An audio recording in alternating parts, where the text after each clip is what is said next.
विधिवत रूप से चलता रहे, इसके लिए मैं हमारे भाई आदरणीय अवधेश तिवारी जी वरिष्ठ अधिवक्ता से आग्रह करूंगा कि वो हमारे श्री RS लाल शर्मा जी जो BMR गैस एजेंसी के मालिक हैं उनको माला पहना के स्वागत करें।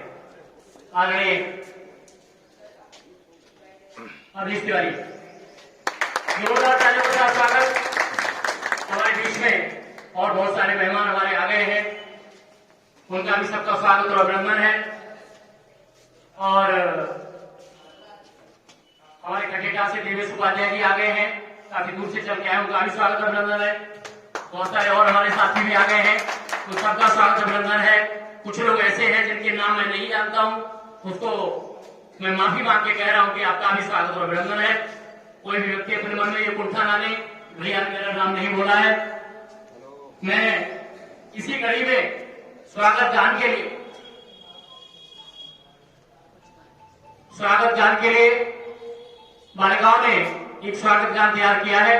मैं चाहता हूं कि वो नन्ही मुन्नी बालिका है।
इनका आज पूजन भी है। जिन लोग व्रत हैं नहीं है वो भी पूजन करके और इस शक्ति की साधना को नमन करते हैं। मां भगवती इनके लिए कामयाबी के सोपान पे ऊपर चढ़ाए। इनका बहुत बहुत धन्यवाद। मैं इसी कड़ी में जो हमारे बोलने वाले लोग हैं, जो हमारे वक्तागण हैं, आज रहे हमारे महानुभाव है, बोलने के लिए मैं करसाली से आए हमारे युवा साथी, हमारे परिवार के सदस्य दीपक उपाध्याय जी को बुलाना चाहूंगा कि वो आए और अपनी बात रखें। दीपक उपाध्याय। मेरे सामने बैठे हुए सभी विप्र बंधुओं के चरणों में मेरा नमस्कार है। नव संवत 2080 की आप सबके लिए हार्दिक शुभकामनाएं और बधाई। वैसे तो आप जितने लोग मेरे सामने बैठे हुए हैं सभी उम्र में और अनुभव में मुझसे बहुत ज्यादा हैं। मेरी हैसियत यहाँ कुछ बोलने की नहीं है, फिर भी बड़े भाई आदरणीय संचालक महोदय का आदेश हुआ है तो वो कुछ बोलेंगे यहाँ पर। आज की ब्राह्मण महासभा, जो कि ब्राह्मणों के बारे में यह चर्चा होनी है, तो ब्राह्मणों को ही चर्चा थोड़ी सी कर लेते हैं। लेकिन आज आप देख रहे हैं चारों तरफ सबसे दुर्दशा में अगर है तो ब्राह्मण है। सरकार उसके विपक्ष में खड़ी है, सारी जाति उसके विपक्ष में खड़ी है, और यहां तक कि स्वयं ब्राह्मण के विपक्ष में खड़ा हुआ है। करने लगे रिश्तों में नफा और नुकसान तलाश करने लगे हैं। अगर हमारा आपसे मतलब है, मिश्रा जी से मतलब है, आदरणीय तिवारी शर्मा जी से मतलब है, तो पाला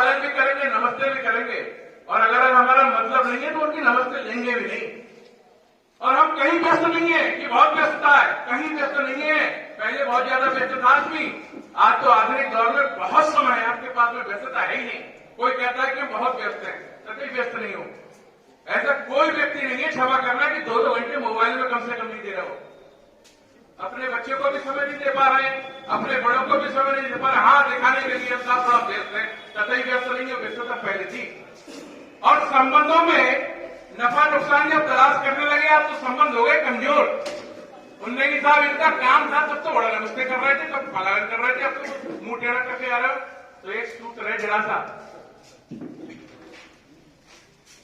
कि रिश्तों में न रखो हिसाब नफे नुकसान का। रिश्तों में न रखो हिसाब नफे और नुकसान का, और जिंदगी की पाठशाला में गणित का कमजोर होना भी जरूरी है। जिंदगी की पाठशाला में गणित को कमजोर कर लो, कतई 4 और 4 8 मत करो, गुणा भाग छोड़ दो, उसमें कमजोर हो जाओ थोड़ी देर। कौन कि साहब उन्हें नमस्ते नहीं करी, हम नहीं करेंगे, कि होली पे हमारे तो मिलने आते हैं, नहीं आने में तो जाते यार, कोई व्यस्तता रही होगी उनकी, नहीं आ पाए अब की होली पे मिलने। पहले होली पे मिलने वालों की लाइन लग जाती थी घर में एक दूसरे से मिलने के लिए। अब कितने लोग किसी के मिलने आते हैं, बता दो भैया होली। ब्राह्मणों में, मैं ब्राह्मणों की बात कर रहा हूं, है क्या कारण? प्रैक्टिकल बात बता रहा हूं कि हम तो हर साल जाते हैं साहब, अरविंद शर्मा जी एक बार भी नहीं आते यार। अरविंद शर्मा जी नहीं आते हैं, हम 4 बार गए, अरविंद शर्मा जी सोचेंगे यार 4 बार आ रहे हैं, आप तो चलोगे जब पे। अब तुम एक बार ही जाना छोड़ दोगे तो हो गए 2 रिश्ते गए, एक अरविंद शर्मा के, एक प्रीति तिवारी जी का, तीसरा रिश्ता फिर तलाश करो, तीसरा का वहां पे भी शिकायत आएगी। तो नफा नुकसान ने थोड़ा सा संबंधों में करना बंद कर दे। और भैया कमजोर कोई नहीं है, हमारी थोड़ी सी ज्ञान की बात है। अब जहां पे शास्त्रों की बात आ जाए, और हम किसी पढ़े लिखे से बहस कर रहे हैं शास्त्रों के ऊपर, हमें वकालत के बारे में मालूम है, धाराएं मालूम है, शास्त्रों के बारे में मालूम है, तुरंत ऐसे किसी विद्युत नियम को ले आओ, अपने परिवार के किसी बड़े को क्या लेवल से करो ये शास्त्र, वो बताएंगे ज्ञान, वो बताएंगे ना ज्ञान क्या है। अब हम लोग उल्टे सीधे जवाब भी देते हैं, हमें ज्ञान भी नहीं है, हम अध्ययन छोड़ दिया, हमने अध्यापन छोड़ दिया, तो भैया तबीयत हमारी भी है। तो सबसे पहले जो हमसे छोटे बच्चे बैठे हैं, उनसे बस ये निवेदन करेंगे कि अपना आचरण और थोड़ा सा वेशभूषा और थोड़ा सा आपके शकल से पता, क्योंकि शकल पे किसी के लिखा नहीं होता है, किसी के नाम के शब्दों में डिग्रियां नहीं होती, और बदनसीब हाथों में कभी चूड़ियां नहीं होती। तो किसी के माथे पर तो लिखा नहीं है, लेकिन हाथ तिलक लगा होगा तो निश्चित तौर पर कोई कहेगा ये ब्राह्मण है, ब्राह्मण का बच्चा है। तो मैंने तो थोड़ी बहुत बातें बता दी जो दिशा समाज की दशा का निर्धारण करते हैं, हम उनका अनुसरण करते हैं। और आज वो सभी विद्वजन मंच पर मंचासीन है, हमारा सौभाग्य है, सामने भी बैठे हैं। हम यहां से जाएं तो मात्र कि ब्राह्मण सभा का कार्यक्रम में हर साल होता है, 30 वर्ष होता है, ये गिनती तो चलती रहेगी, लेकिन 2080 के वर्ष में यहां पर बैठकर तमाम विद्वजनों से हमने सीख क्या ली। एक एक सीख में अगर लोग अपने आचरण में उतार देंगे तो ब्राह्मण सभा का बहुत ही सफल ये कार्यक्रम माना जाएगा। इस कार्यक्रम के सभी आयोजक और यहाँ उपस्थित सभी महानुभावों का, अतिथियों का हार्दिक स्वागत, अभिनंदन, वंदन करते हुए उनके चरणों में प्रणाम अर्पित करता हूँ। बहुत बहुत धन्यवाद। है चाहता हूँ कि हम न कल कमजोर थे, न आज कमजोर हैं, न आगे कमजोर रहेंगे, क्योंकि हमारी सोच हमें चाहे कमजोर बनाए चाहे हमें आगे बढ़ाए। ब्राह्मण हमेशा से ही उच्च स्थान पर रहा है और हमेशा रहेगा। मैं अपनी वाणी को यही भ्रम देता पूर्ण चरण स्पर्श। राधे राधे, जय श्री राम।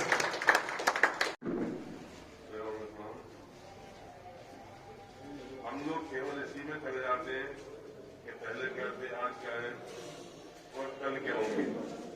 हमें इससे विचार नहीं करना है, हमें विचार करना है कि हम निरंतर अपने आने वाली पीढ़ी को ऐसे संस्कार दें जिससे वो प्रगति कर सके। इसके लिए हमें स्वयं अपने संस्कारों में भी कुछ परिवर्तन लाना पड़ेगा। अगर हमारे स्वयं के संस्कार बिगड़ रहे हैं, और मैंने इस बच्चे से कहा इसने मेरी बात मान ली, तो वही सोचा कि हम ब्राह्मण है और ऐसा अनुकरण करना चाहिए ऐसा आचरण अपना रखना चाहिए जिससे समाज हमारे अनुकरण के लिए अनुकरणीय मान के उसके पीछे चले। अगर हम सड़क पे कहेंगे तो हमारी स्थिति ठीक वैसे ही है जैसे रामलीला में राम लक्ष्मण और सीता होते हैं, वो भले ही पर्दे के पीछे कुछ भी करते हैं, कुछ भी खाते हैं, पीते हैं, कैसी बातें करते हैं, लेकिन मंच पे आने के बाद वो दिखाई देते हैं हमें राम और सीता की शक्ल में। वैसे हमें कम से कम पब्लिक प्लेस पे जहाँ की हम सड़क पे है या कहाँ है। माफी चाहूंगा हमारे पत्रकार बंधु, हमारे छायाकार बंधु, हमारे मीडिया वाले, उनका भी हार्दिक स्वागत और अभिनंदन है। मैं चाहूंगा सुनील भैया से, हमारे बीच में हमारी बिटिया आयुषी गौड़ हमारे बीच में आ चुकी है और मैं अगर सही कह पा रहा हूं या हमारे कुछ साथी पीछे खड़े हैं, अभी अभी आए हैं, उनका भी स्वागत। हमारे हरिओम भैया पीछे खड़े हैं। आपके चेहरे पे नीरसता नहीं आनी चाहिए, जब बैठे हैं तो पता होना चाहिए, हमारी उपस्थिति हमको पता होना चाहिए कि हम यहाँ बैठे हैं। क्योंकि हमारे बीच में आयुषी गौड़ आ गई है, हमारी भैया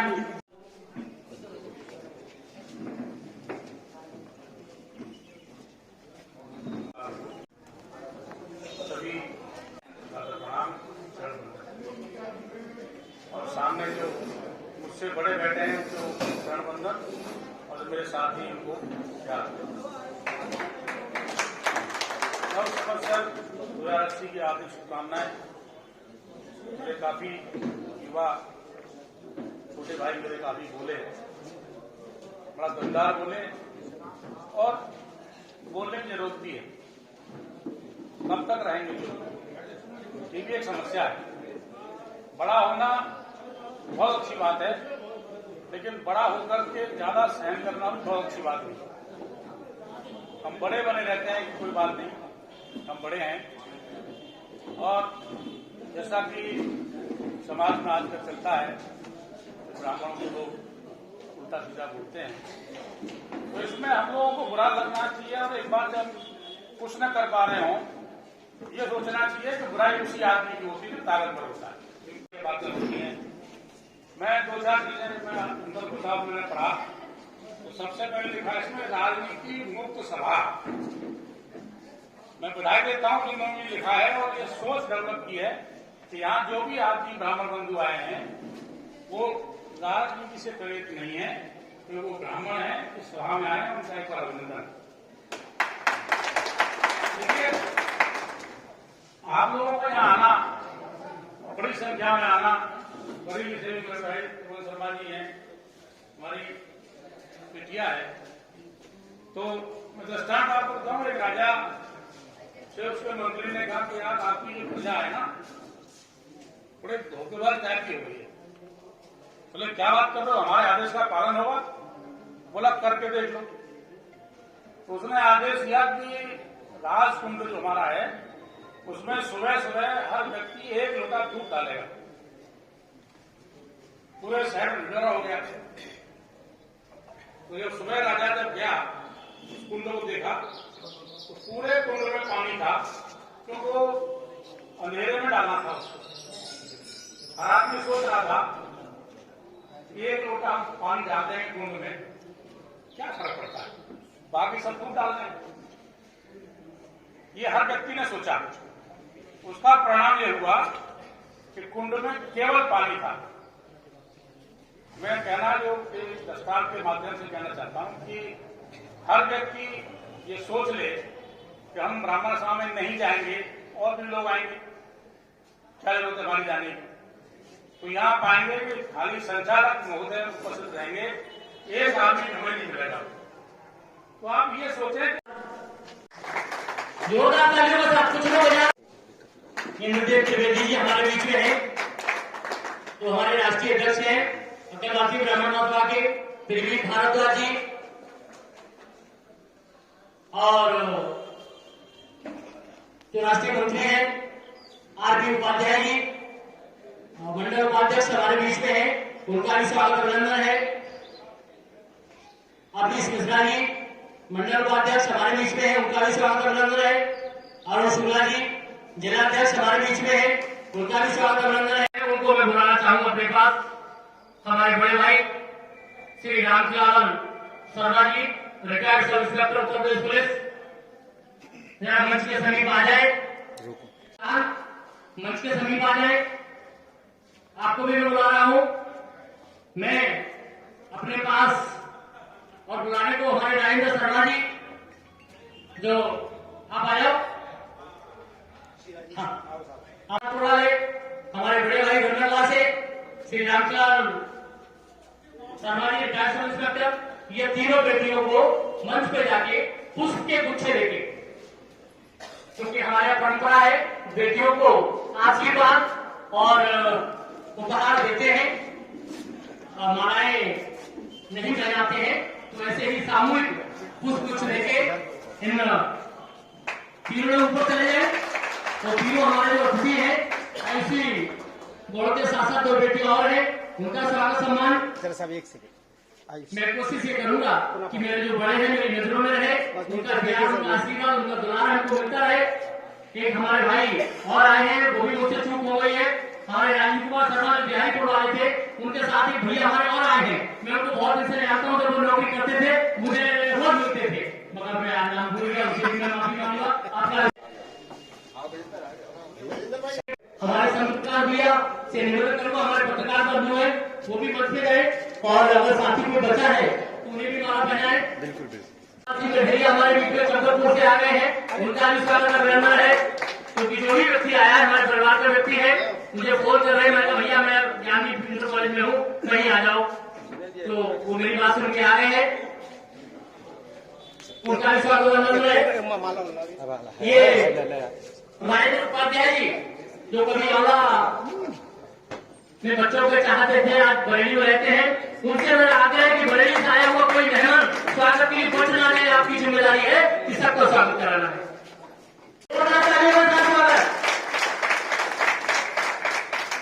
तालियों के पीछे मेरे कहने का एक ही मकसद है, बार बार मैं वही बात करता हूँ, तो तालियों के इंतजार में पाया जाता है।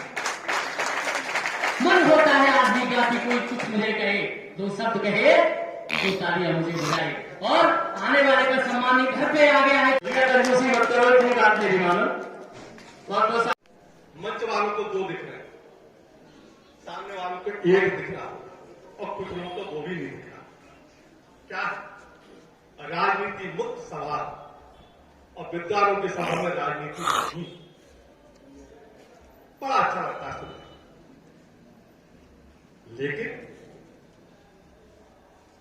मेरा दर्द अपना कहना आपको राजनीति लगने लगे तो इसमें मेरा मैं अपना दर्द भी ना कहूं, अपनों के बीच में भी बैठ के ना कहूं, मेरे साथ लगातार अत्याचार हो रहे हो, मेरे परिवार पर कुठाघात हो रहे हो, और मैं चुप रह जाऊं। ये मेरे परिवार के संस्कार को भी ऐसा ही है सर। चाणक्य कैसे पैदा हुआ, हम सबने चाणक्य सुना है, कुछ लोगों ने पढ़ा हुआ, कुछ लोगों ने सीरियस देखा। चाणक्य कैसे पैदा हुआ?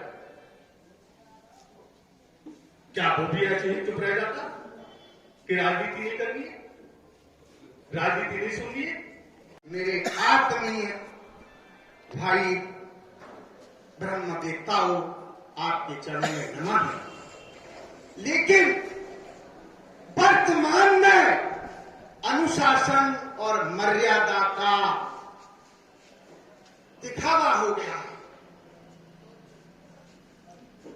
ऐसी अनुशासन मर्यादा को तार तार किया जा रहा है।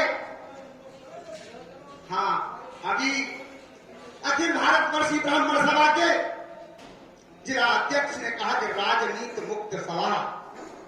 बंधुओं, हम यहां राजनीति करने नहीं आए, लेकिन राजनीतिक को अगर आप दिशा नहीं दोगे तो आप कहीं नहीं ठहर पाओगे। इसलिए जहां भी रहो, मानता हूं कि आज भारत सरकार पूर्वोत्तर रेलवे में मुझे सलाहकार समिति में कहने से नहीं चूकूंगा। ये तो अपना घर है। अगर हम धर्म संसद में भी नहीं अगर अपनी बात को उठाएंगे तो निश्चित रूप से वो सुनी जाएगी। आज हम द्रवित हैं कि एक सज्जन बोले कि भाई मैं तो जेई का जेई रह गया और वो प्रमोशन पाकर के एक्सीएम हो गया। तो मुद्दा तो रहना चाहिए बंधुओं, समानता का।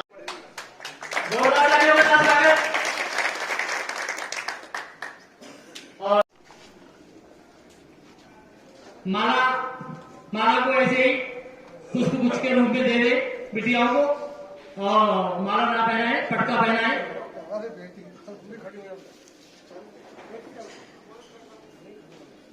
मैं मंच पे आगंतुक लोगों से निवेदन करूंगा कि यथास्थान बैठ के स्थान ग्रहण करें। अब चूंकि ये उसका कार्यक्रम है स्वागत का, तो मैं 10 मिनट में ये सारा कार्यक्रम अभी मैं निपटा रहा हूँ। स्वागत गौरवान्वित विषय, गौरवान्वित वो पल है जिन लम्हों के साक्षी हम सब लोग हैं। आप लोगों की ये व्यस्ततम जिंदगी में कुछ समय, कुछ टाइम आपने बचा के यह कार्यक्रम में आए हैं।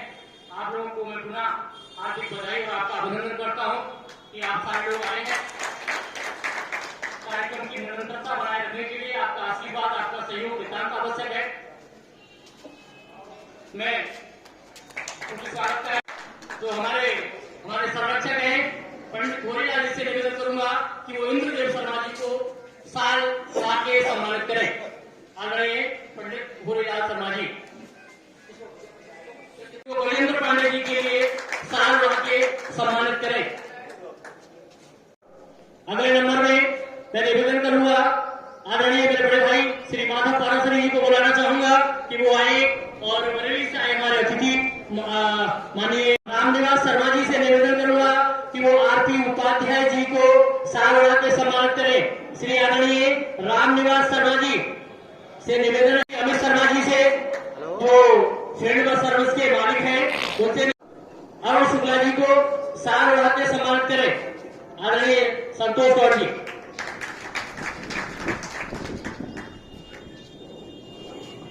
राजीव कुमार शर्मा जी बिहारीपुर से, राजीव कुमार शर्मा जी आए। स्वागत। अगर कहीं भी कोई त्रुटि गलती रहती है तो मुझे इंगित करें। मैं कोई मंच का संचालन करना या बोलना मैं उनकी पुनरावृत्ति कर देता हूं और लोगों को मैं आगे बुलाने को कहता हूं। न पर्स का अभिनंदन है, नव पल्लव तरु परिधान लिए, मां शैल सुता का बंधन है, संपूर्ण सफल सब काज किए। मन में बसती मां की ममता, मां तूने बड़े उपकार किए, मां बल बुद्धि शक्ति देना मुझको, खुशियों के सपने साकार किए। बहुत बहुत धन्यवाद। भारत माता की। हमारे बीच के माननीय अटल बिहारी वाजपेयी जो ब्राह्मण विद्वान थे, लौह पुरुष थे, उन्होंने कहा था 1999 में उनके मध्य रात्रि में फोन आया संयुक्त राष्ट्र अमेरिका से कि पाकिस्तान का राष्ट्रपति प्रधानमंत्री भारत पर परमाणु हमला करने के लिए तैयार है। मैं ये बात इसलिए कह रहा हूं क्योंकि ब्राह्मणों की सभा है तो उन्हें पता होना चाहिए अपने शौर्य और ताकत का। ऐसे लोह पुरुष, ऐसे व्यक्तित्व के धनी हमारे माननीय अटल बिहारी वाजपेयी जी ने कहा मैं भारत 25% कुर्बान करने को तैयार हूं, लेकिन पाकिस्तान सुबह का सूरज नहीं देख पाएगा। ऐसे हमारे अटल बिहारी वाजपेयी। और अब भारत माता की क्या बोलने में परेशानी होती है मेरे साथियों। हमारे देश में बहती हुई नदियां भी और उनमें बहती हुई अस्थियां भी कोई कान लगाकर सुनेगा तो एक ही आवाज आती है, वो कौन सी? अरे अभी तो आपने बोला था, जोर से बोल दीजिए, भारत माता की जय। कौन सी आवाज आती है? अरे मरने के बाद भी अस्थियों को गंगा जल में बहाते हैं तो एक ही आवाज आती है, कान लगाकर कोई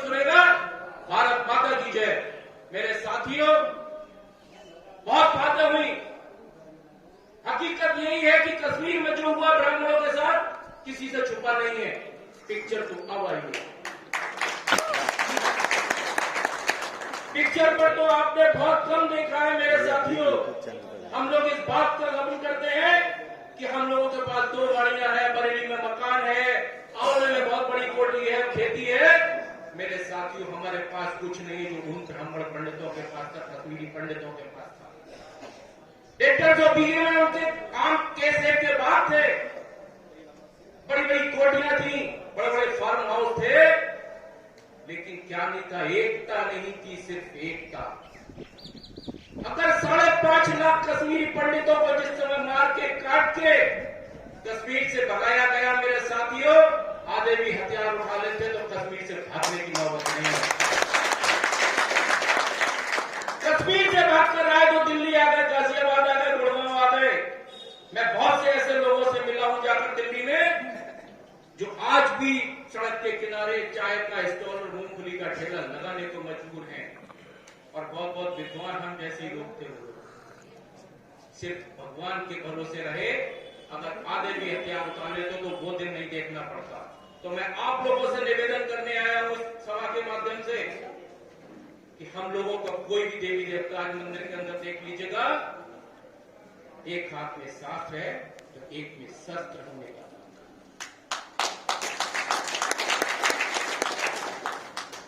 कहीं भी देख लीजिएगा, समय आपके सामने है। राजनीति है वो नहीं होनी चाहिए, यानी उनका देश पार्टियों से नहीं है। मैं आप लोगों को ये आगाह करने आया हूं कि कुछ समय पहले आप जब कांवड़ यात्रा निकालते थे, आपको छोटी छोटी यात्रा निकालने के लिए परमिशन लेनी पड़ती थी, और आज आप धड़ल्ले से बड़े बड़े डीजे लगाकर आपकी गलियों से हर हर महादेव करके निकलते हैं, सीना छोड़ा हो जाता है मेरे साथियों आपका। अरे हम ही लोगों को एक सुप्रीम कोर्ट आदेश देता है कि भगवान शंकर पर जल कितना चढ़ेगा और कौन सा चढ़ेगा, और हम हिंदू राष्ट्र की बात करते हैं। यानी तय भी कौन करता है कि कितनी बड़ी विडंबना हम लोगों के बीच की है। अरे भगवान शंकर पर हमारे जो मुझसे आयु में बड़े हैं और पद में बड़े हैं, उनके चरणों में मेरा प्रणाम। श्री इंद्रदेव त्रिवेदी जी, भारद्वाज जी, शर्मा जी, गौतम जी, पंडित भोजलाल शर्मा जी, आप सभी को सादर नमन और प्रणाम करते हुए हमारे क्षेत्र का पूरे प्रदेश में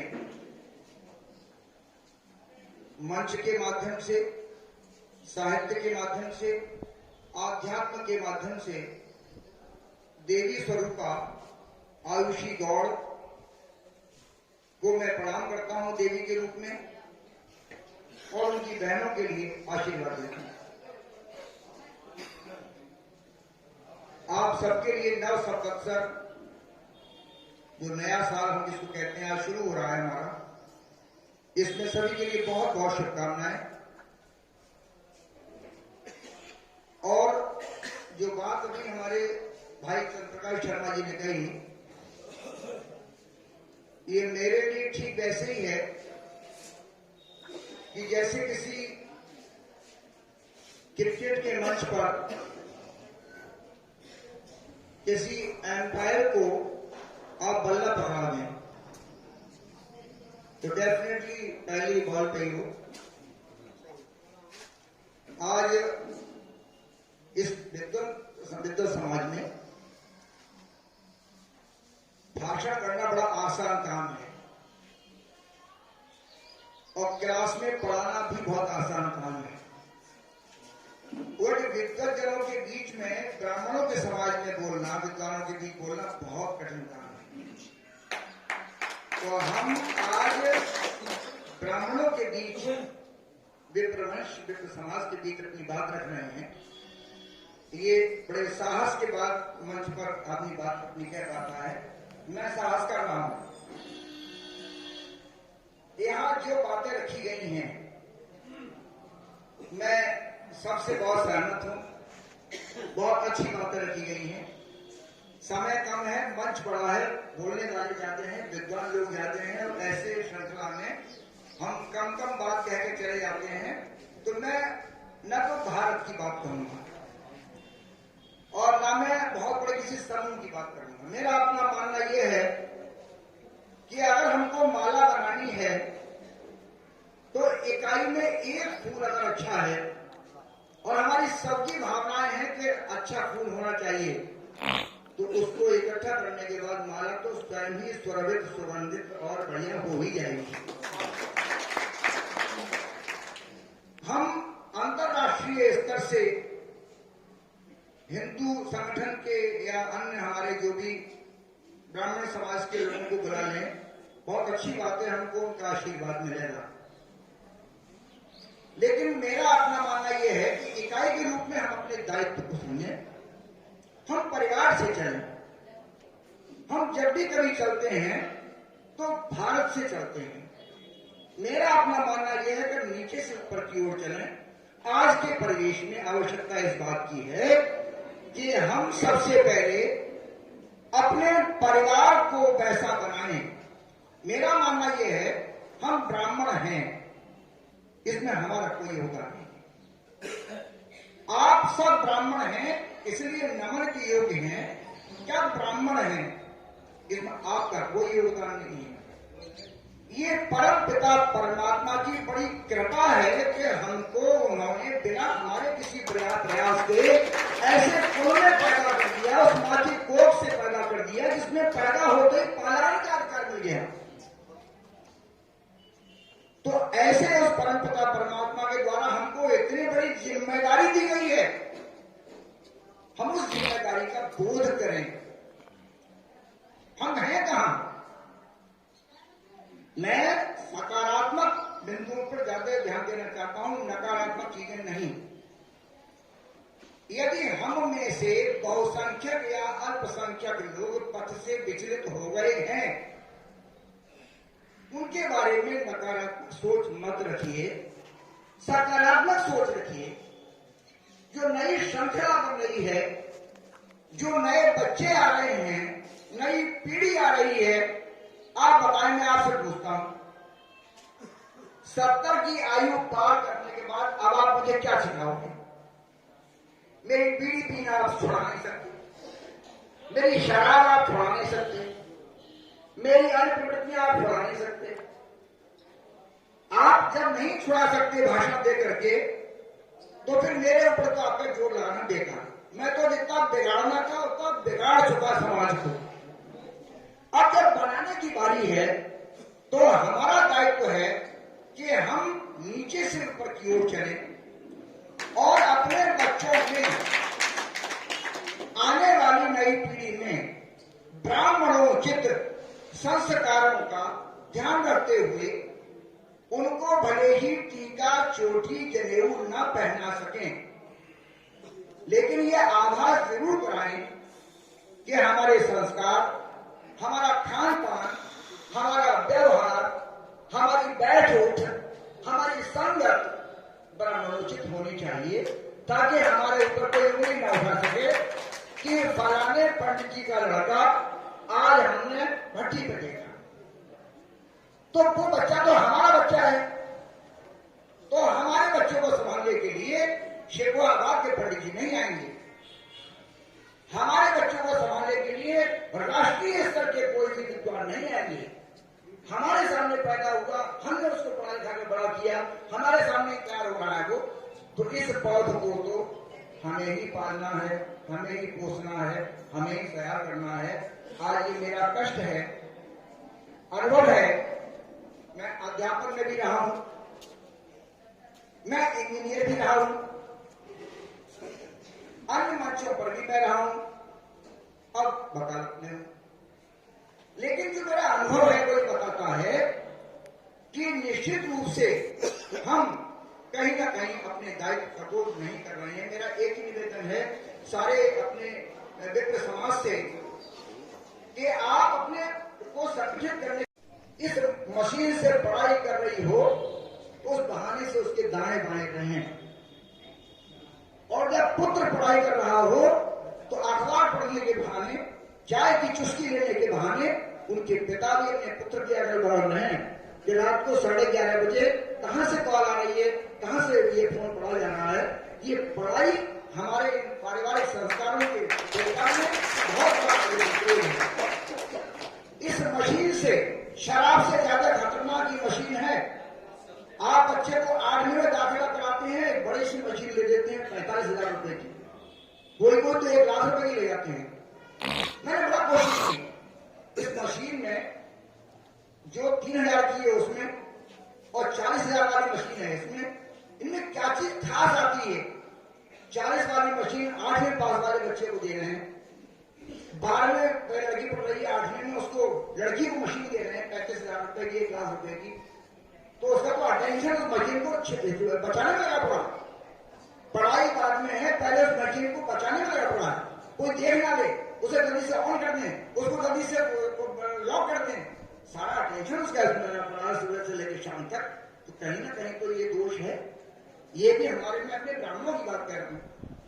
हम अपने को देखें कि हमारे अंदर सकारात्मक सोच आए। हम अपने बच्चों को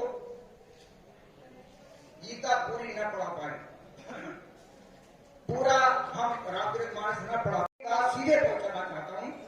उसमें समय भी याद रहेगा कि आपका ये आयोजन, मेरे पास शब्द नहीं है कि जो इसके आयोजक हैं उन्होंने हमको यहां इकट्ठा होने का मौका दिया, इसके लिए धन्यवाद के शब्द नहीं है।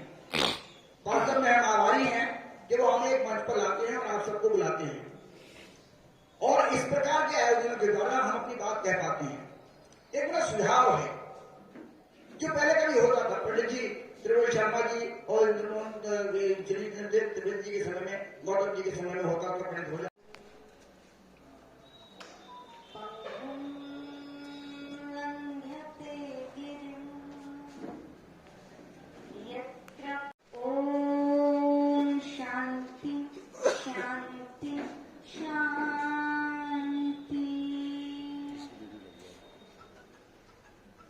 सर्वप्रथम ज्ञानप्रद, ज्ञानानंद, प्रसादपूर्ण रूप वाले नित्यानंद सच्चिदानंद भगवान परशुराम जी एवं ब्राह्मणों में अग्रणी मस्तस्थ समस्त अतिथि एवं यहाँ पर उपस्थित दूर सुदूर से आए हुए समस्त सम्मानित ब्राह्मण, जिन्हें निसंदेह पृथ्वी का प्रथम देवता कहा गया है, और इस कार्यक्रम को अपनी सुंदर वाणी चातुर के माध्यम से गति प्रदान कर रहे ऐसे संचालक हैं एवं अपने सुंदर सुंदर शब्दों के माधुर्य से इस कार्यक्रम को जो अंकित करेंगे ऐसे पत्रकार महोदय एवं यहाँ पर उपस्थित समस्त दृश्य अदृश्य चेतनाओं की आस्था, सर्वगुण संस्कार, पारमार्थिक निष्ठा, जिसके वशीभूत आप यहाँ खींचे चले आए हैं, सकल दैवीय संपदा भीतरी सहजता को बहुत आदर के साथ प्रणाम करते हो। चूंकि हम ब्राह्मणों को धर्म स्वरूप कहा गया है, इसका अर्थ है कि धर्म का अर्थ है जो व्यापक है। विराट विष्णु की जो मुकुटता है वो ब्राह्मणों में है। इसका अर्थ है कि हम विराट हैं, विस्तृत हैं, हमारे पास अनंतता है, और उस अनंतता का नाम है कि हमको विराट होना आता है, हम विस्तृत होना जानते हैं। तनिक ध्यान दे बात पर कि हमको विस्तृत होना आता है। हम विराट हैं, स्वभाव हमारा विराट है। इसका अर्थ है कि हम बटना जानते हैं। हमारे पास जिस प्रकार की भी अनुकूलता है वो न केवल हमारे लिए है, अपितु हमारे पास सामाजिक हिस्से हैं। इस औदार्यता के साथ जो जीता है उसे निसंदेह ब्राह्मण कहा गया है। कि हमारे पास जो भी अनुकूलताएं हैं, आर्थिक अनुकूलता, सामाजिक अनुकूलता अथवा राजनीतिक अनुकूलता, वो हमारे लिए नहीं है। अपने पास जो कुछ भी है वो सब प्रसादपूर्ण है। ऐसी भावना के साथ जीने वाले के लिए ब्राह्मण कहा गया है और ये भावना धर्म की ही है। इसीलिए उस विष्णु को विराट कहा गया है कि वो कड़कड़ में कर रहे हैं, उनको प्रणाम कर रहे हैं, वो भगवान कैसे बन गए। उन्होंने 21 बार इस धरा को जीत कर दान में दे दिया। आप कल्पना कर सकते हैं, एक बार जीत कर अगर उन्होंने रख ली होती तो कदाचित वो नित्यानंद नहीं बन पाते। वो नित्य देही वाले वो सब तो चिरंजीव में सम्मिलित हो गए। उन्होंने 21 बार इस धरा को जीत कर ये कहकर दान में दे दिया कि छोटी चीज है ये हमारे लिए, और हम ब्राह्मण उस अद्भुत तत्व के लिए हैं। यहाँ के आकर्षण में फंसने के लिए हम नहीं हैं। तो हमारे पास ज्ञान होना चाहिए। हमारे पास ज्ञान होगा तो हम परोपकार प्रवृत्ति को धारण कर सकेंगे।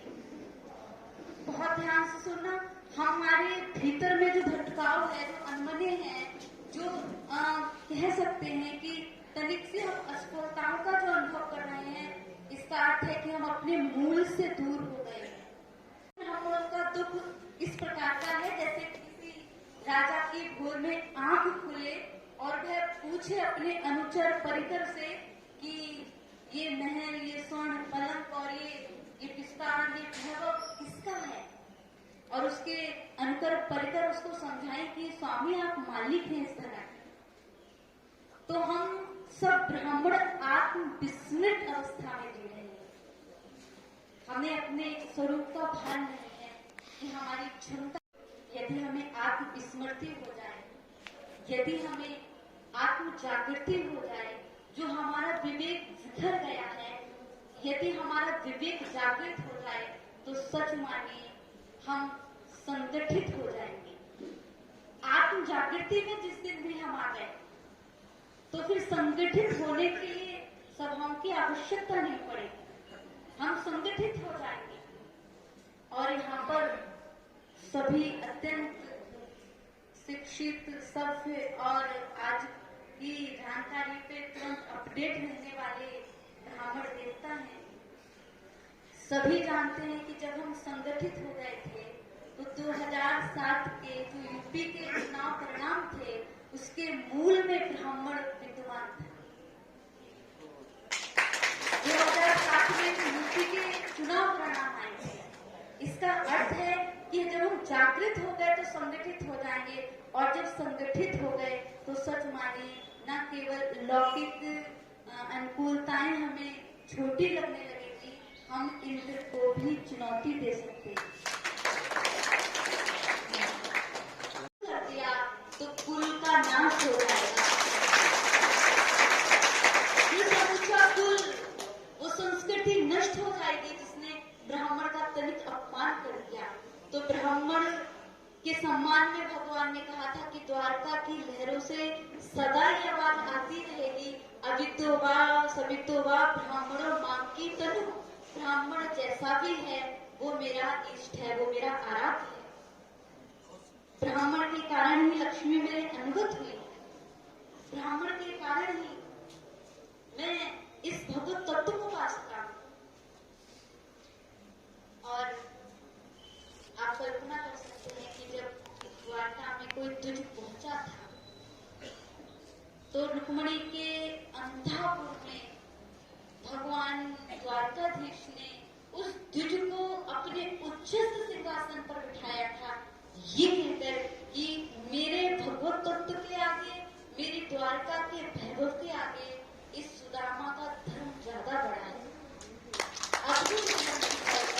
क्योंकि वो सुदामा आत्म जागृति में जीने वाला प्राणी है। वो देखने में अब पता नहीं कहाँ से ये बात निकल कर आ गई और हम इस अज्ञान में जी रहे हैं कि द्वारका में उनका अपमान किया गया।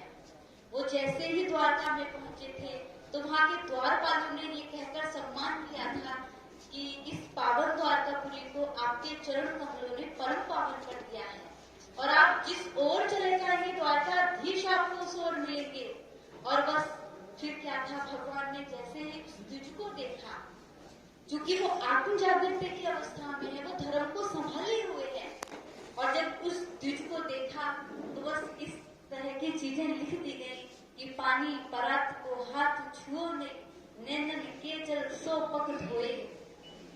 द्वारकाधीश ने कृष्णा, कावेरी, यमुना, सरस्वती और अन्य कितनी पूर्ण सलीलाओं को अपने नेत्रों में आवाहित कर लिया, ये कहकर कि ये द्विज सामान्य जल से इसके चरण पखारे जाएं, इस योग्य नहीं है, इसलिए तुम सबको मैं अपने नेत्रों में आवाहित करता हूँ। तो हमें आवश्यकता है आत्म जागृति की। हम सब आत्म विस्मृत हैं और अपने आत्म विवेक को जगाकर संगठित हों और अपने आर्ष ग्रंथों की ओर, अपनी संस्कृति की ओर बढ़े। और जैसा कि निवेदन किया गया है कि समय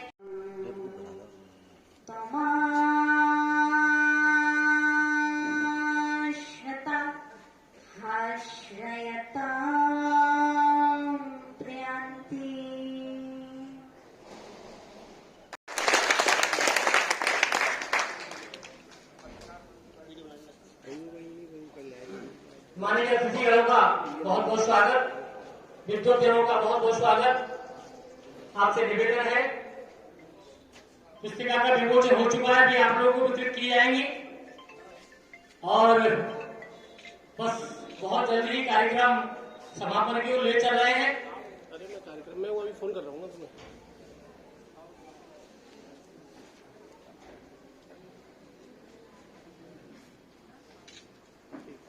सभी आमंत्रण भाव अतिथियों से स्वागत।